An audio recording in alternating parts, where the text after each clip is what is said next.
Good evening, everyone. I'm Claire O'Dowd. I'm Research Curator at the Henry Moore Institute, and a very warm welcome to tonight's event, which is the first of our online event series to accompany the Weight of Words exhibition, which is on at the Henry Moore Institute in Leeds until November 26th.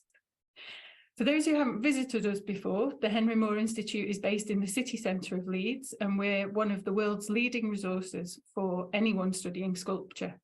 We house an art gallery, a library with around 30,000 books on sculpture, and an archive of sculptors' papers covering hundreds of sculptors from the early 19th century to the present day.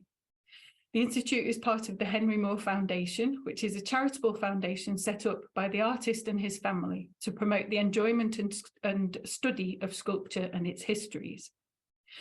We support an active and diverse community of researchers, both academic and practice-led, through our funded fellowships and grants programme.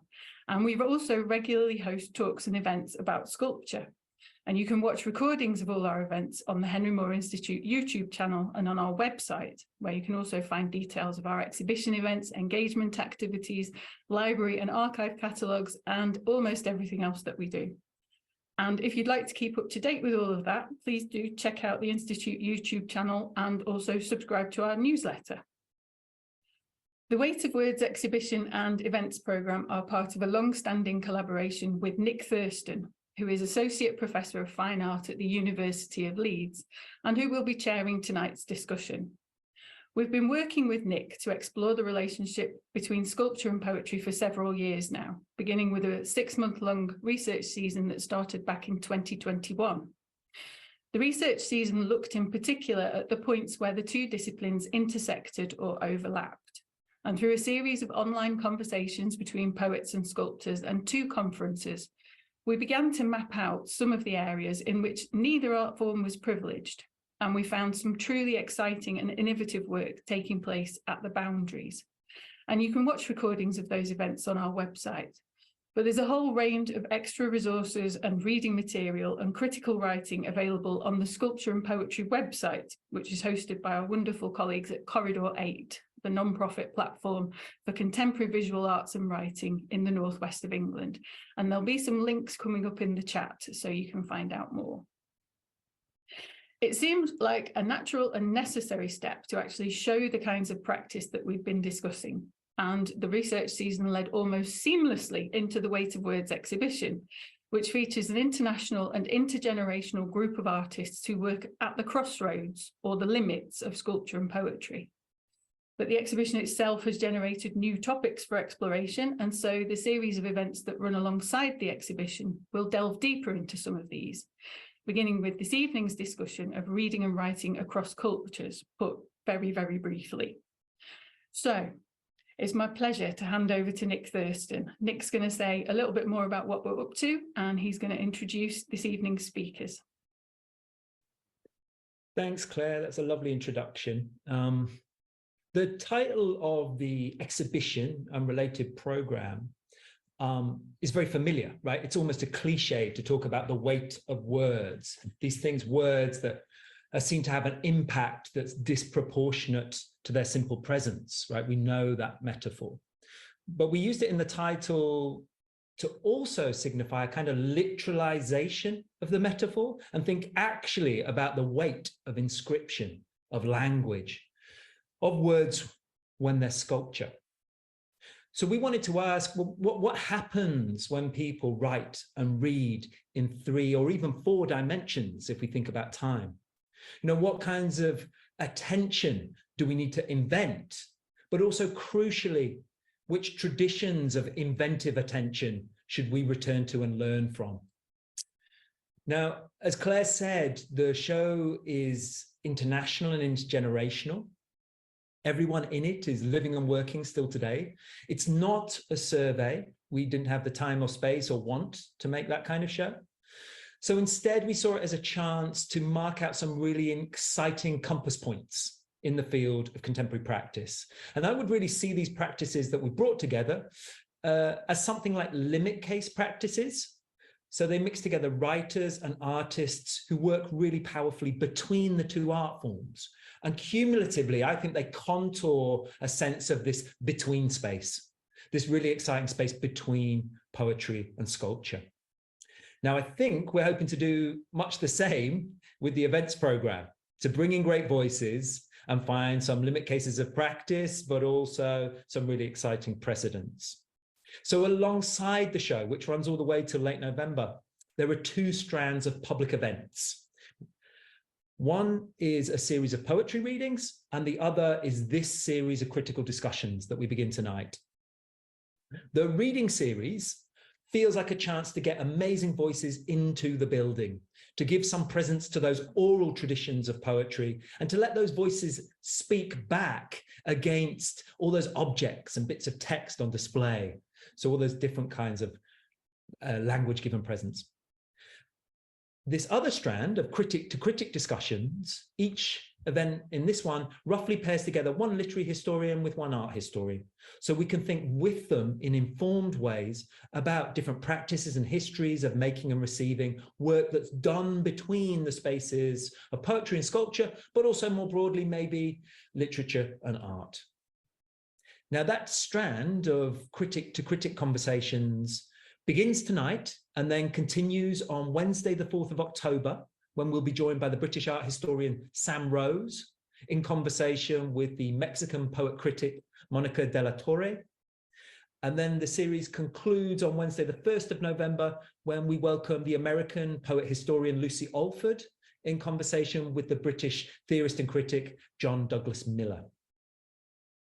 Now, that other strand of live in-person poetry readings at the Institute began actually at the exhibition opening with the collective Shanzai Lyric, and it picks back up as the new academic year approaches. So on Wednesday, the 20th of September, we welcome Anthony Capildeo and Denise Riley. Then on Wednesday, the 18th of October, we welcome Caroline Bergvall and Vivian Ravinthiran. And then on Wednesday, the 15th of November, we'll welcome Lisa Robertson and Maya Yu. So capacity for those in-person readings is quite limited, so please do book early if you're hoping to come. Now, I want to turn all of our attention to tonight's guests who are kicking off the Critical Conversation series. We're joined by two wonderful people. First, all the way from New Zealand, at an ungodly hour, by Jacob Edmond, who's Professor of English at the University of Otago. Jacob is a historian and theorist of poetry, media, and world literatures, with a special interest, I'd say, in the politics of experimental practice. I know his amazing work, which thinks across Russian, Chinese, English, and other languages, for a number of books, not least A Common Strangeness and Make It the Same. We're also joined tonight from a heat wave, so nonetheless difficult circumstances, by Sussan Babaie, who's Professor of Art History at the Courtauld Institute in London. Sussan is a historian and curator of Islamic and Persian art and design culture, who originally trained as a graphic designer. I know her amazing work as a curator and teacher, and also the brilliant work she's done thinking across an extraordinary range of cultural material from the ancient periods through the Renaissance and up to contemporary artists. So welcome to you both. Thanks so much for joining us. I really, really appreciate it. Now, we've got about an hour together, maybe slightly less, and we've sketched out some prompts to shape the conversation a little. And to that effect, I'm going to jump in with the first one. And I just wanted to ask, to get us started, for a little bit of autobiography about how your own interests were formed in this conjunction between literature and art, or even sculpture and poetry more broadly. Jacob, can I turn to you first? Is that all right? Absolutely. Kia ora and greetings from Aotearoa, New Zealand. It's wonderful to be here, albeit at 5 a.m. here. So apologies if I don't make complete sense at all times. I just want to say thank you, Nick, for that introduction. I'm a great admirer of your work, which as both a critic, a curator, and a practitioner, artist and writer. And thank you, Claire, too, and the rest of the team for having us here. I was thinking about this question of where the interest in the two art forms came from, and it's an interesting one for me. I grew up in a family with both poets and artists, some of whom were both at the same time. So I guess in that sense, there's a there's an early link there. But I guess in terms of my professional career, I really came to think about the relationship between literature and art when I came to write my first book, called A Common Strangeness, Contemporary Poetry, Cross-Cultural Encounter, Comparative Literature. And that book was really looking at poetry in cross-cultural encounter at the end of the Cold War by writers associated with one of the, the kind of three of the superpowers of the time, I guess, China, the Soviet Union, and the United States. And writing that book, I decided to write about a very prolific poet, Dmitry Krygov, who was a very prolific artist. And as I worked more on his work, I came to understand more about the kind of inter-art work of Moscow conceptualism in the 1970s and 1980s, and the wealth of material from performance-based work and documentary to what looked more like poetry or more conventional forms of painting. And what struck me about that work was the intersection around the culture of samizdat. So the self-publishing form of carbon-copied copies, which were circulated clandestinely throughout the Soviet Union and throughout the Eastern Bloc in this period. And it was that kind of relationship between the materiality of writing and the word that was my entry point into thinking about the art-literature relationship. Yeah, I think that's probably a good place to kick off, and I'm really interested to hear what Sussan has to say on this question. That's great, Jacob. Thank you. Sussan, can we ask you the same to help us get positioned? Yeah, sure. I like this. First of all, hello, everyone. And thank you for invitation to this wonderful event. I'm delighted to be here with Jacob in conversation and with you, Nick.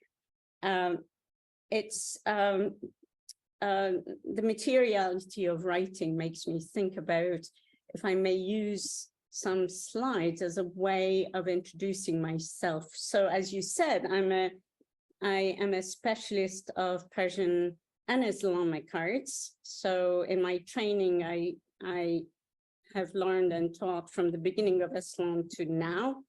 In my specialist research, I focus mostly on early modern period in the Persian-speaking world, so Persianate world. But I also do contemporary, modern and contemporary art. And I'd like to, if I may, just briefly settle a very, not so complicated, but an issue here, which is prompted by the very sort of title of this exhibition and the discussions, the weight of words, sculpture and poetry. But Nick, you already have pointed to maybe literature and art as a more general overview of the whole thing. And I wanted to say this, which is in my field of research, that is the Islamic side of the field of my research, sculpture is not an issue. It really is very easy to say it's non-existent, though there are sculptural works. Three-dimensionality always can be understood as sculptural, and the arts of Islam are about objects, actually, and objects can be all kinds of volumes and shapes and functions, as it were. But I wanted to say, while sculptural is not part of the traditions, visual traditions, material cultural traditions of Islam, they were part of the pre-Islamic cultures of all those places across Eurasia that were indeed became part of the cultures of Islam. But what is really important to highlight is the ubiquity of the art of writing. Words are everywhere, letters are everywhere, inescapable. And this positions the question of words and letters, when you say weight of words, very much part of our thinking, my thinking actually, as it were. And I don't want to give a lesson in Islamic art, but I wanted to highlight the fact that one is enveloped, actually. It's encountering everywhere letters and words, oftentimes in the public sphere, in the form of Quranic passages or specifically composed poetry, as in the mosque on the left-hand side, which is for the building itself, exquisite uplifting of, as it were, the buildings from both within and outside of it, but through words as well as other modes of transforming the weighty material, if you will, by the addition of words and their meanings, which were, if not immediately recognizable, they were evoked and people could in a way access them. But then comes poetry, the poetry side of this discussion. And this is especially important as it becomes a component of the arts in the Islamic world, and in particular in the Persianate side of things, where classical texts, such as the Shahnameh of Ferdowsi, an epic poem, becomes a source for artists, patrons, calligraphers, bookmakers to really pour out their collective talents into the making of books. Poetry, which is used by several of the artists in the exhibition, and I want to just briefly point out to them, is actually very much an open-ended part of this discussion, or should be. While we don't have sculpture in the historical material, not even in early modern period, which is my field essentially, it is enormously important in terms of the intermediality of it. So the poetic spoken, the poetic read, by looking at an image like the one on the right-hand side that is evocative of a love poetry, and in the left-hand side where somebody, we don't know who actually, has assembled an album page with two pieces of drawings which were not belonging to each other to begin with, to compose a page and then added a line of poetry that says, your green light line, that is a beautiful line of either poetry or Quranic statement, but Khatta Sabzat is in reference to essentially to the green behind the lip of a young boy. This is about a yearning, of a love yearning, essentially. But the person who puts it together understands that the viewer knows how to use the image and the text, the poetic on the conceptual, visual, but also written levels. This reaches into the modern world by way of performative that lingers on the threshold between the profane and the sacred, between the subtle and then in your face. In the Iranian world, with the performances of and coffee house readings related to Shiite, popular Shiite culture, you find the sculptural becoming objects of theatrical performance, essentially. So sculptural begins to emerge. And that's what inspires modernist artists of the Iranian world in particular to merge these trends, the poetic trend, the sculptural trend, the performative, as it were, bring them together to create a new language of modernist art that is independent of the European modernism. In other words, its roots found in local cultural scene. And one of those is Parviz Tanavuli, whose work is included in the exhibition, this incredibly beautiful work known as Heech. And he has them in so many variations, in neons and paired Heech lovers, and the one you have in the exhibition, which means nothingness, but nothingness so weighty. It's this contrast between the weighty bronze. I've seen a Heech in one of the frieze exhibitions that could barely fit the space of this massive space of the frieze. And I have seen the little itty bitty ones, but of bronze that are so heavy that you really need both hands and a lot of muscles to move them, as it were.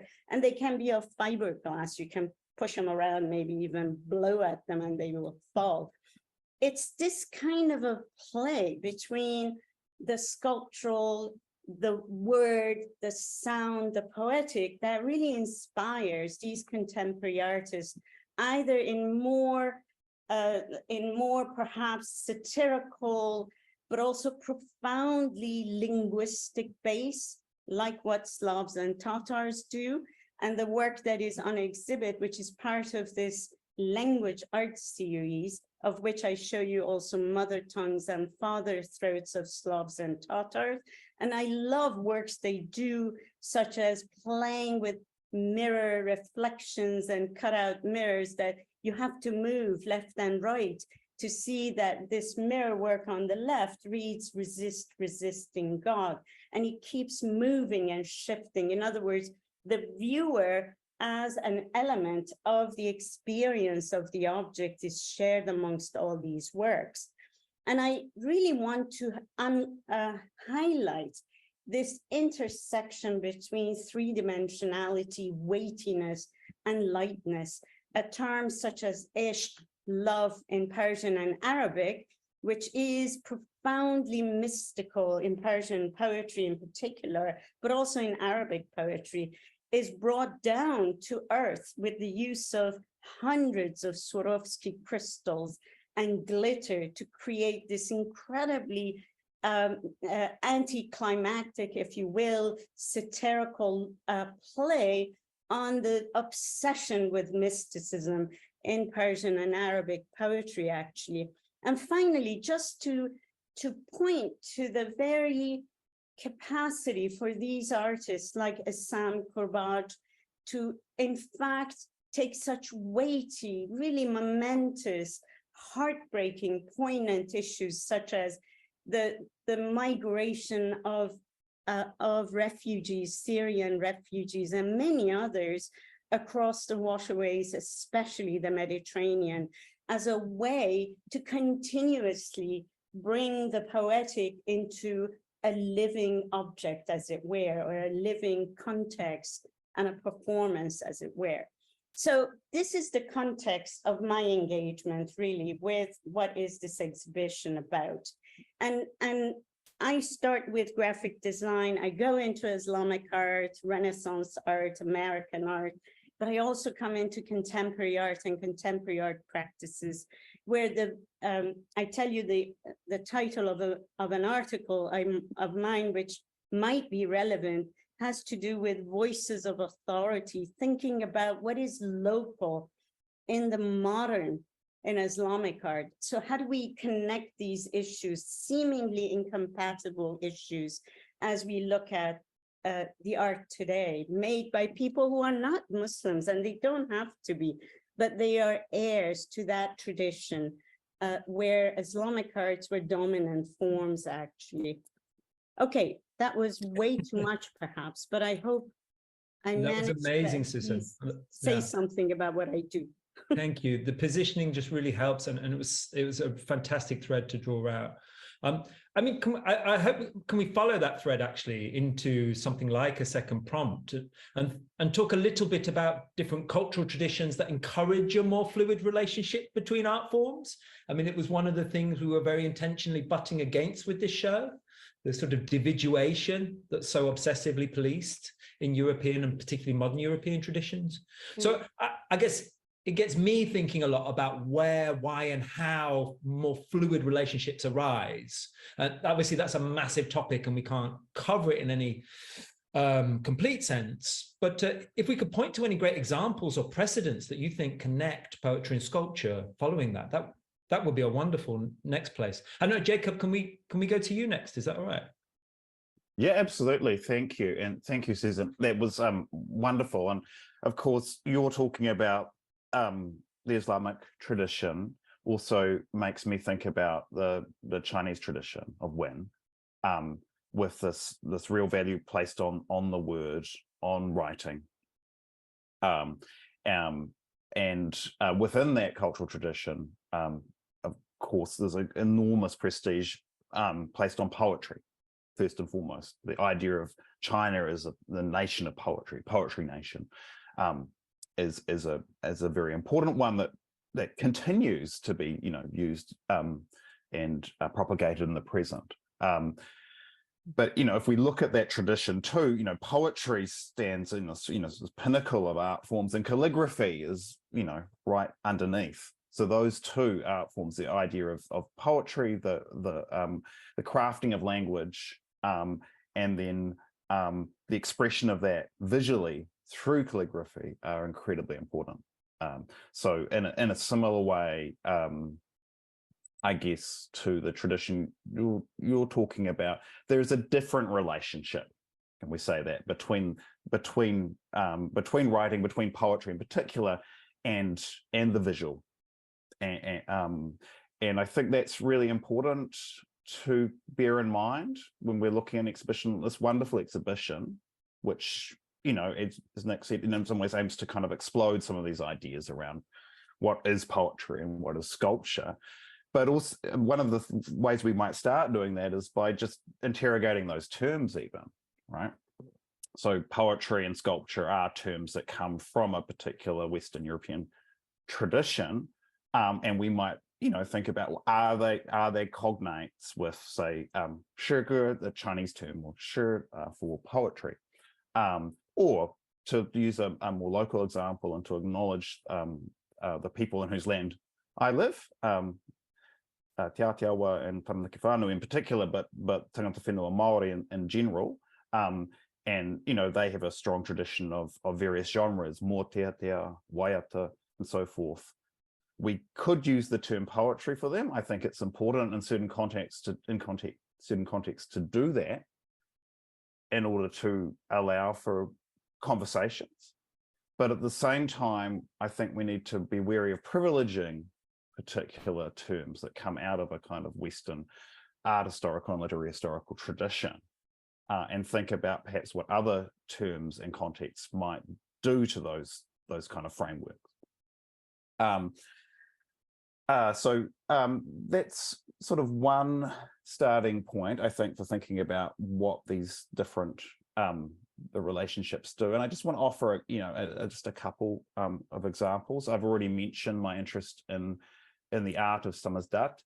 And in my second book, Make It the Same, Poetry in the Age of Global Media, I kind of rather perversely went to various kinds of media that people wouldn't think of as kind of the new media of the moment, even as I, talked about new media. So thinking about tape recording and its role in Caribbean poetry in the 60s and in the development of poetic forms in that period, but also about carbon copy and its role in samizdat. And in that sense, we're talking not so much about a grand cultural tradition of thousands of years as we are when we're talking about, a Chinese Wen tradition or Islamic tradition, but something that is very specific to a particular time and place, Eastern Bloc, Soviet Union, the period, particularly from the 60s and to the 80s, with certain conditions around censorship, certain conditions, technological conditions, in terms of the inaccessibility of photocopying to most, but the accessibility of carbon copy. And, that when we look at a different tradition and at a quite a kind of micro level like that, we can see a kind of different working through or thinking about the relationship between literature and art in general, but I would also say poetry and sculpture in particular. And I'm just actually going to, I think, share my screen, if I can manage to do that, and just show this example, this one example, which I hope you can see there. Yes. So this is by the artist and writer I mentioned before, Dmitry Prigov. And this is his Восемнадцатая азбука, so his 18th alphabet. He had produced a very long series of alphabet works, which sit somewhere between visual art works, sculptural works, I would say, and poetry. So this work is entitled Stone and Circles on Water, and it makes very artful use of the particularities of samizdat culture and the medium to create a book, which is also in some senses we could think about as a sculptural work. And you know, thinking about, Sussan, what you've already talked about in terms of the kind of tradition within Islamic art of, you know, the construction of bookmakers and so forth, the sort of emphasis on the object in that sense. But within this culture and particular technology, what Prigov has used is the affordances of the medium. So typically when one made a samizdat work and you wanted to circulate copies, one would sit down and type with very thin paper and carbon copy and attempt to get as many copies as possible. Usually the maximum you could get, maximum number of legible copies would be, say, 4 or 5.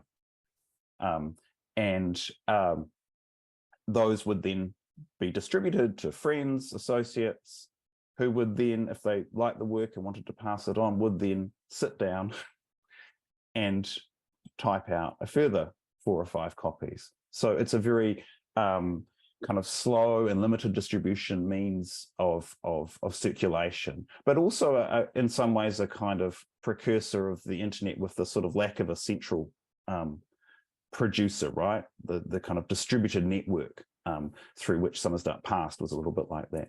So this work explores, I think, both the kind of literal affordances of the technology to produce a visual work, and at the same time comments on the kind of mode of reproduction and circulation that goes along with that. So what Prigov has done here is he has produced a work which uses the basic samizdat technique of producing multiple copies of the same text. So you can see here on this opening page, he's kind of inverted the order.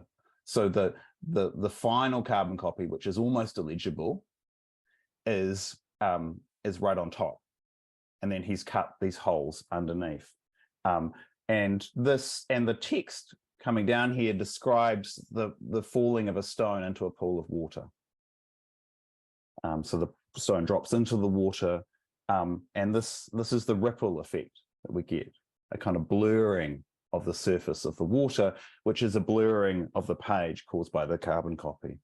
And this descent into the water is also kind of produced in the structure of the book. So as one turns the pages, one falls into the pond, and slowly the text becomes fully legible. And at the end of the poem, the stone has reached the bottom, and the ripples extend out, and so it's as if now we sit at the bottom of the pond looking up, if you like. So I think this is a beautiful work that really artfully uses the samizdat medium, and thinks about that production not only as a kind of literary mode of circulation, production and circulation, but also as a mode for book works, which are in effect sculptural works. And just to stay with this for a minute too, if we think about the mode of distribution that typically happen with samizdat, one would start, with a single copy perhaps of a new work, which was then typed out and distributed to others who would then type it out again. And slowly the circle of readers would extend as these, copies of 4 or 5 were extended out. And so in some ways, the circle here maps out this extension out to more and more readers as more and more copies are reproduced. And of course, every time they were typed out again, there's a possibility for mistakes, errors, changes, maybe improvements.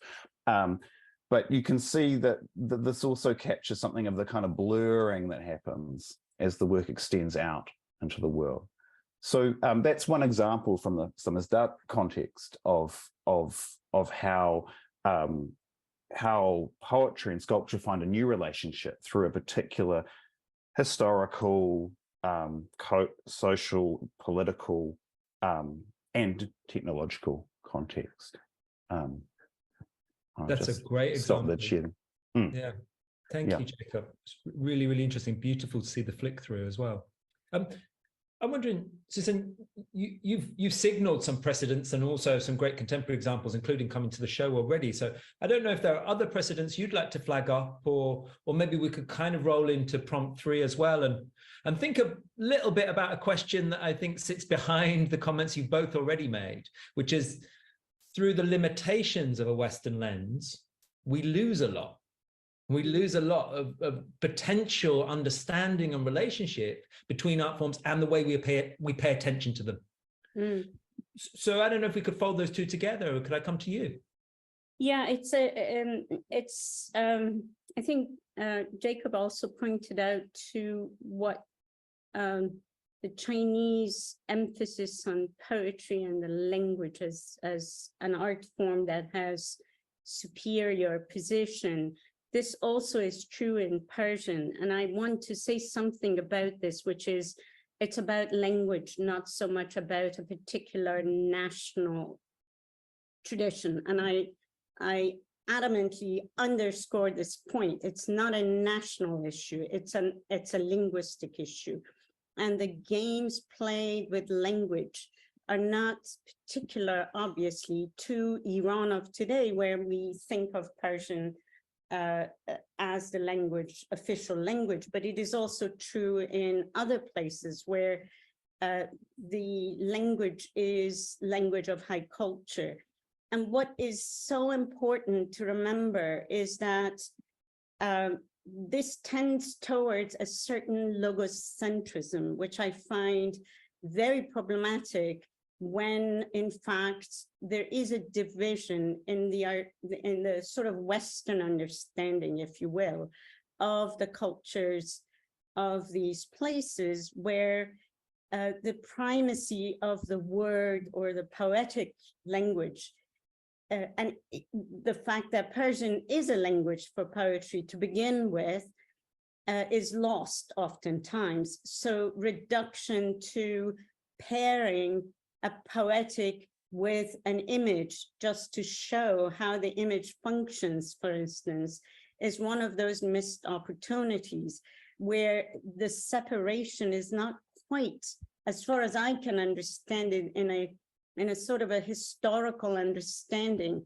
not a European or Euro-American modernist understanding, but a historical understanding that these were not separated, that you would tell a poem in public, but you would also throw a drawing at people in the cafe and have them think about selling this piece of drawing somewhere cheaply, or selling the poem somewhere cheaply. That sort of comfortable transition between the word and the image, or the word and the visual, the literary and the pictorial or spatial, is not as sharply defined as we tend to do in modern historiography of art, actually. So most of us are trained through, as I have confessed, as you have said it too, most of us are trained through a historiographic tradition that was developed for Western art.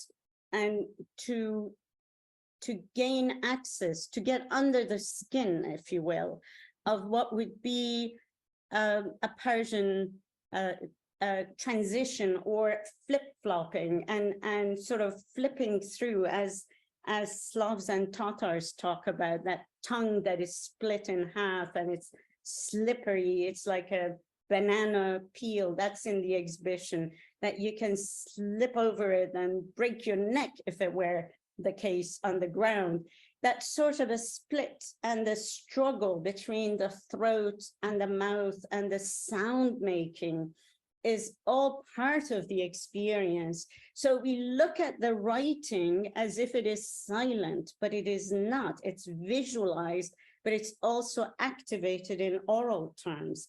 And so it is in paintings. Paintings are not there just to look at, but to read out loud, together with how they project in the mind of the viewer the remembrance of a poem or a line or a proverb or something that you remember and can recount in words.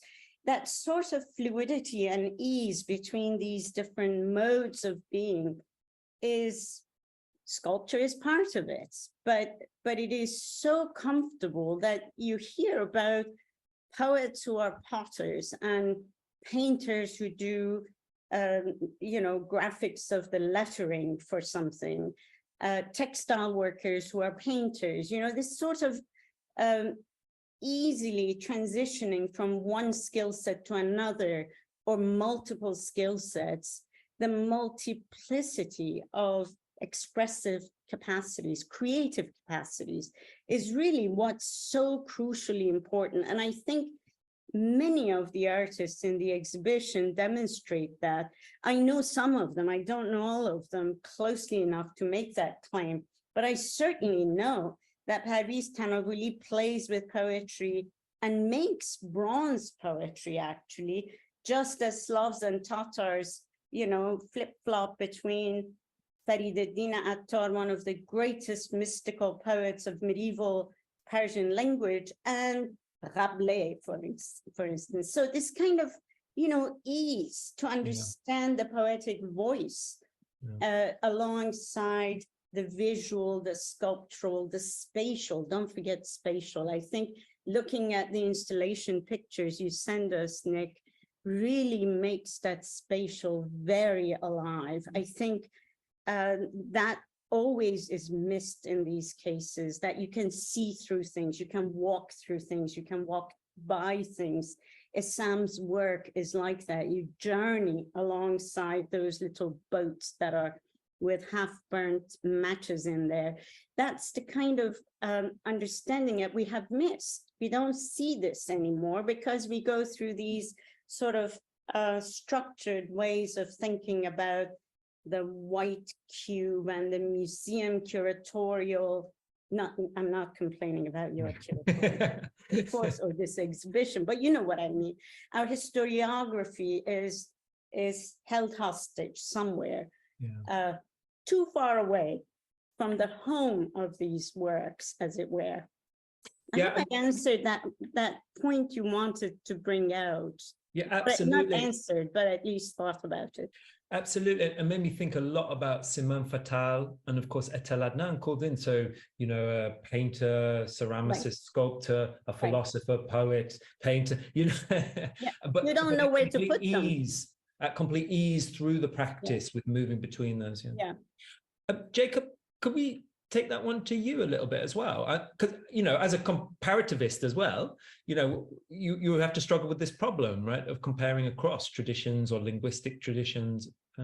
So what do we kind of lose or miss sometimes when we clumsily move from a Western bias to trying to kind of think with work from different cultures that play at this cusp? Yeah, it's a great question. And then just to sort of first pick up on Sussan's point, I think absolutely in terms of contemporary practice, it often makes very little sense to put the contemporary artist writers within these boxes.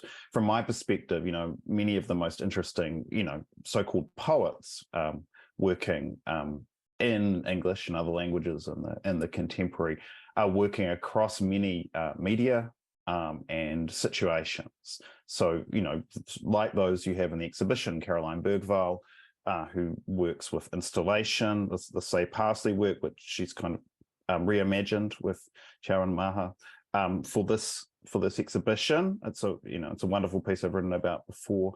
Banu Kapil, for instance, perhaps best known for her work on the page, but an incredible performance artist, I think, too. And the kind of reimagining there of a kind of earlier work too in the exhibition is just just wonderful. The Anthony Capildeo, which leads us into the exhibition too, I think is a great example of this. One in particular I felt like rhymes a little with the stone circles on water they showed you before. It's called word fishing, and it leads you down to the point where you lie down and look up, as the lines have it, at the bottom of the architectural space, right, that it occupies. And I guess that's my segue into thinking about other traditions. And I absolutely agree that we need to be wary of the kind of logocentrism that we can fall into when it's so dominant, I think, within the Western tradition, but also within some of these other traditions we talked about, like the traditional Wen in China. And here I want to kind of again acknowledge the traditions of the land, from which I'm speaking. And I'll just again, I'm just going to show. I'm just going to share screen again. I think this will be simplest, and hopefully just show one image here, which is an image from which accompanies an essay written by Shirin Melbourne, a really important scholar. Can you see that there? It's an architectural image. A really important scholar, particularly known as a composer, songwriter, or what I might also call a poet. He wrote a really important essay called Whare Whakaaro Māori Literary Traditions, which was published in 1991, and it really speaks back to the ignoring or undervaluing of Māori literary traditions within settler colonial, British settler colonial society, which is the society which still has a very kind of powerful, dominant colonial role in this country. And one of the problems that he points out is that settler colonial Europeans coming here couldn't see the literary tradition because they had a too narrow framework for understanding what literature was and is. So he writes, in spite of the treacherousness of the space between the oral and the literary, the rigid distinction between the two can be overstressed. The ancient Māori were surrounded by writing in their daily life. The carvings on posts and houses, the marks on cloaks, the very architecture of the great meeting houses. And this is where this image here is showing the architecture of the meeting house. The fact that texts, compositions, speeches, ritual replies, and so forth were memorized, not written down, does not mean that the ancient Māori inhabited a world from which writing was absent. It was a world in which a variety of forms, written and oral, gave vivid and complex expression to a culture. So there's a part of the kind of habit of a particular kind of logocentric way of thinking about the world is to sort of divide it in a very kind of modern European way between the oral and the oral and literate culture, right? So Shirin Melbourne's point here with this image is this is the image of the conventional architecture of the modern Māori whare whakaaro, carved house or meeting house. And the point here is to show that there are specific parts most of which within a modern house would be carved. And here's an image from the 1930s or 40s of a very famous carver, Pine Taiapa, working. So you can see this is a pole or a piece that would stand vertically within the house. And Henry Melbourne's point was that, in fact, within the house are a whole lot of stories, of poems that are inscribed within the architecture of the place, and within the specifics of the carvings that occupy that space. And this goes back to a long tradition of stories, including creation stories about how carving speaks. So various stories where the carvings actually literally speak. And is seen, also in contemporary poets writing, Māori poets like Hone Tūwhare and Alistair Punga Somerville writing and responding to carving and seeing, I guess, no distinction really between those art forms. Yeah, that's really beautifully put, Jacob, and illustrated. Thank you. I'm conscious of the time, but I'd love to get to coming back. We started with autobiography, and I'd like to get back to your personal experiences, respectively, because I know you've both done really important work on trying to think across cultural divisions, bringing arts made in different places to other places, trying to think with the change that happens rather than pretend it's kind of neutral. Sussan curatorially, Jacob in book-based projects. I'm just wondering if there's any reflections you could offer about the difficulties you've come to, or even solutions you found for negotiating that gap and audience expectation around that gap. It's certainly something we thought a lot about in the show, and having to sort of center around Englishes, admittedly plural, but still Englishes. Oh, sorry, I should, Sussan, would you like to go first? Sure. Could I pick up on something that was in the chat as well, because that prompts me to say something hopefully relevant to this question you raise or issue you raise. So in one of the things about, for instance, one of the challenges faced by people who look at things outside the Western ambit is the problematic of, for instance, what has been raised in the chat box about modernism, and that modernism is assumed to be a Euro-American thing.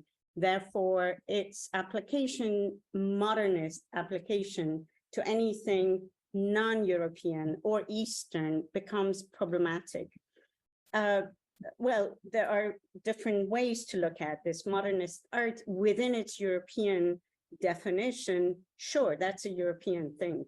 But modernity is not a purview of Euro-American ambit. And that's a problematic issue in the sense that when you curate, when you write, when you show art from that part of the world, which is not part of the European and American traditions, you always struggle with the periodization. Periodization is a major trap, in that we think of, medieval in Europe as if it is dominant across the globe. And in fact, in China, it means nothing. It's not the same. It's way too advanced for it to be medieval in the way we understand it in European context. Or notions of modernity.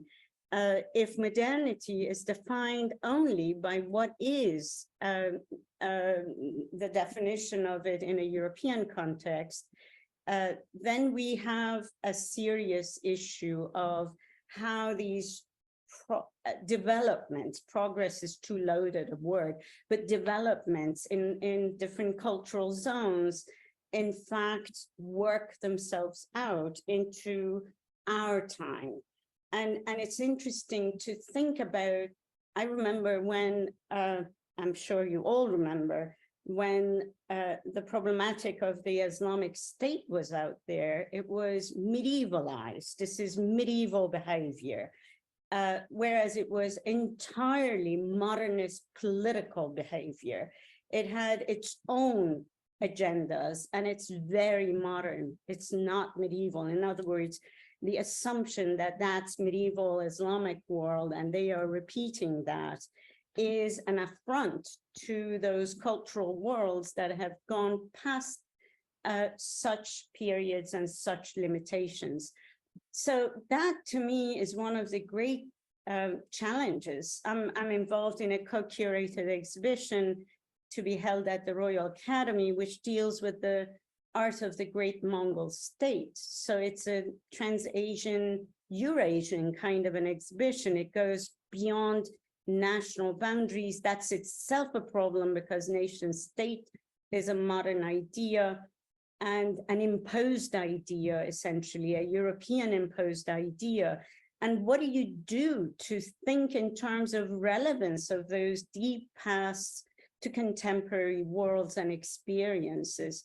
That's one of the issues that my co-curator, Shane McCausland, and I struggle through and try to work it out. And you can't do this with 1,000 words. You have to do it by way of objects, essentially. And that really is the challenge. Thank you, Sussan. That's great. Jacob, any experiences you could reflect on that? I'm not asking for sort of necessarily like crass, a handbook or something like that, but yeah, just from your personal experience. Yeah. Well, I mean, I think there's a real problem with getting the conversations going across, you know, in my field, contemporary art and literature, that things tend to fall into one or other box, and so it's hard to make those conversations happen. I'm working on a potential exhibition at the moment, which is actually looking at a kind of inter-art movement in Aotearoa, New Zealand in the late 70s and 80s, particularly around environmental protest. And it's one in which poets, painters, sculptors, and others all worked collaboratively, sometimes sharing words or phrases across art forms in very interesting ways. But I think one of the problems with doing that as an exhibition, of course, is that the visual tends to dominate. So one needs to find ways to get the voice and text in there. And so I think, you know, what you're doing with the readings, for example, is really important.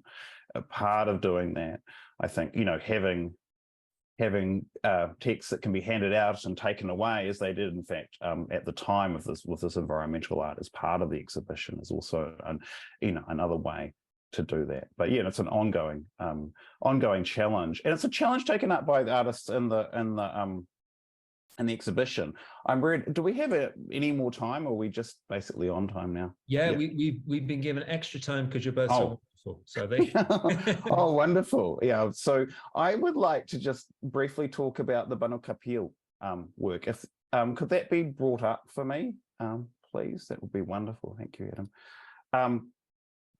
So Banu Kapil is a poet I've followed for a number of years, and it's wonderful to see this work in the exhibition, which called 12 Questions, which is a kind of reiteration, reimagining of the work, the vertical interrogation of strangers from 2001. Thanks for bringing that up. That's fantastic. Yeah, we'll get to it eventually.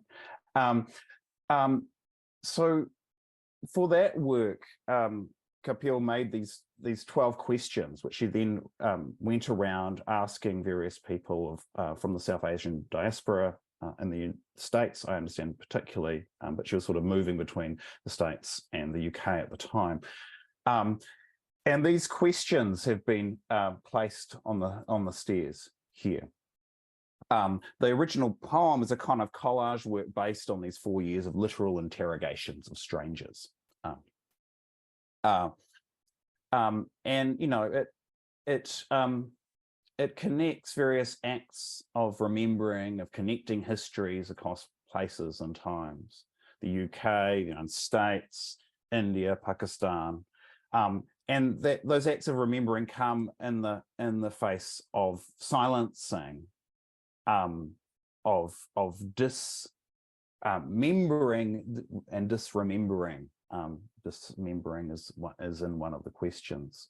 Another is, what are the consequences of silence? So it asks, how can these stories be brought out and told? And the kind of reimagining of the work makes us follow the stairs up and down, and kind of places us in the position that Courtauld places us in the poetry book, where she writes, as I traveled between the countries of my birth, England, ancestry, India, and residence, America, I answered the questions for myself again and again. So this kind of persistent, ongoing asking and answering is in some ways enacted by the kind of movement up and down the stairs that we're asked to participate in as viewers, readers, and climbers, I guess, ascenders and descenders here. And then that makes me then think about the way in which Courtauld's work is very much working in 4 dimensions, as you very nicely put it at the beginning, because this work is looking back at a much earlier work, and of course at a work which is all about remembering and about different stories from different places, different times. And it makes me that this kind of complex layering of histories and memories and temporalities makes me also think of an incredible performance of Benoît Courtauld at the Woodbury Poetry Room at Harvard University in 2015, around the time of the publication of Ben en Bello, where she describes a memory from her childhood, the memory of a neighbor, Stephen Whitby. And she says, he was a member of the National Front Youth League. He had a shaved head. He had boots that he tightly laced to his knee. Every morning, Stephen Whitby would wake up and go to the doorsteps of our Gujarati and Kenyan neighbours and empty the milk bottles that arrived very early upon their doorsteps. They were covered with red foil for the extra cream and silver foil for the low fat. And he would empty the milk from these bottles very carefully, peeling off the foil into the grass of their front gardens. And then he would refill those bottles with what I have to say was a rather copious amount of urine. So Courtauld then goes on to in the performance to to pour some milk into a glass and drink it, and then to pour some urine into a glass and to drink that, commenting, delicious or refreshing or something like that afterwards.